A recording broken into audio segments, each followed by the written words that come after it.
It's happening now. Okay, so as you probably know from my previous videos, Gotham is one of my favourite TV shows, right? So obviously I'm gonna have a pretty optimistic opinion about it. Okay, so let me expand on my opinion. Gotham is one of the best shows I've ever seen. That is, it's just facts. Despite the fact it has a lot of issues, it never stops to amaze me with moments which are just fucking great. This show is awesome. And I watched the final season last night. All 15 episodes. I think it's 15. All 15 episodes. Maybe 16. Now, obviously at the end it was a little rushed. But altogether, I love this season. And I'm so sad the show is gone. And, yeah, I wish they sort of explored the premise of Bruce going out and training a little bit more. I know that was that's been done heaps before in like the Dark Knight trilogy, in the Dark Knight trilogy. But I was kind of hoping we got to see Gotham's own take on it. But we only saw one clip, and that was of Bruce walking to through. I think it was some sort of Asian place. No offense to anyone.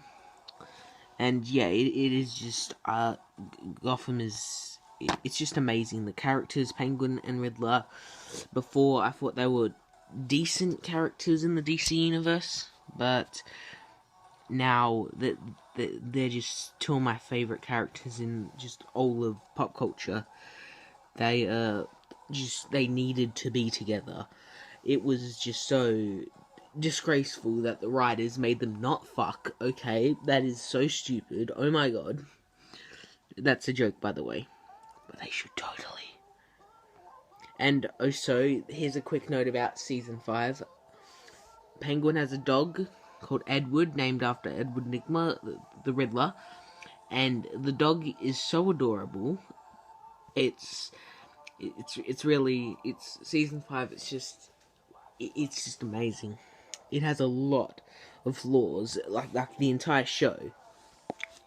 One of the problems at the beginning of the show was definitely Poison Ivy. Her character was basically this is her backstory.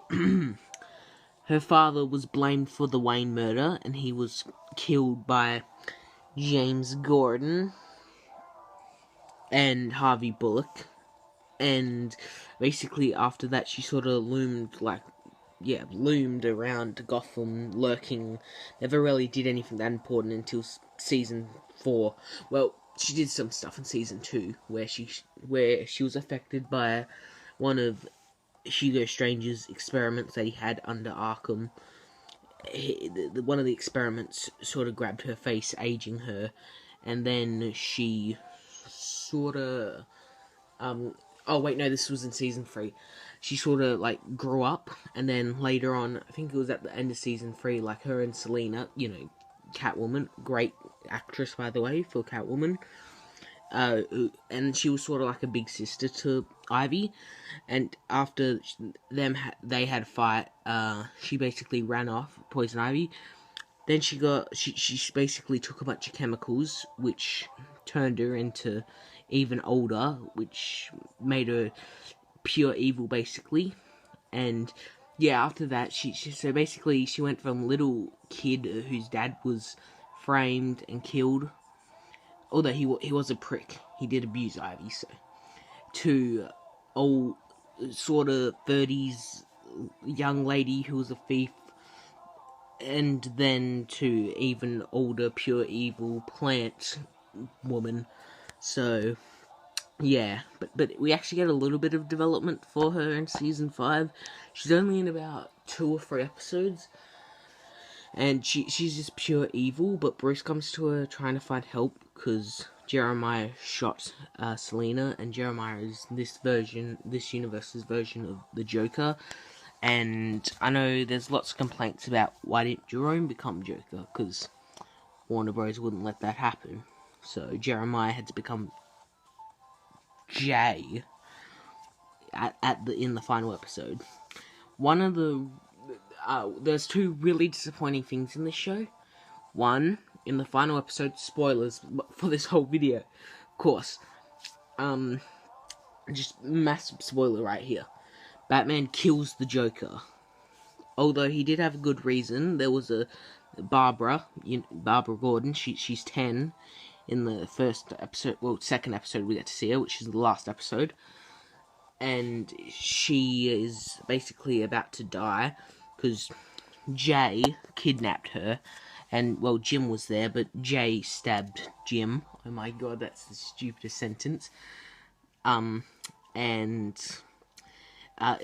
Basically, I guess Batman didn't really have a choice, but he could have just knocked him out. But instead, he threw a batarang at Jay's head, killing him, so Jim could save Barbara. So I guess, like, if a 10-year-old's life is on the line, I guess that you can kind of allow Batman to kill. I don't really think that's right. Batman should never kill Bruce. FYI, the guy who plays Bruce Wayne is fantastic. This version of Bruce is great. At the beginning, I didn't really care about him. I was more interested in Alfred. FYI, Alfred is Super Shaggy. Don't even question that. No, he's stronger than Super Shaggy. He doesn't even look, and he catched a whip. It was in season 2. Yeah, it was part of the Theo Galavan story arc. Didn't really do anything. Point is, Alfred is OP, and I love it. FYI, Alfred is he's awesome. One of the best characters in the show. And, what was it? Oh, yeah, the other disappointing thing about the show was Pig. And you might, any hardcore DC fans might recognize that as Professor Pig, a sort of long-time Batman villain. He's basically a serial killer who usually wears a pig mask. In this, he was a fantastic villain for about, I think it was about 6-7 episodes in season 3, or maybe season 4. Oh yeah, it was season 4. He was one of the main villains at the beginning, but he went away for a few episodes. Then he came back, and we found out the truth about him. He's not a serial killer who hates cops, as we were supposed to. Like, through the first episodes, they were sort of setting up that he hates dirty cops, and he kills them because they're dirty, they're working for the mob and shit. Well, they did work for the mob. That kind of got cleared up at the end of season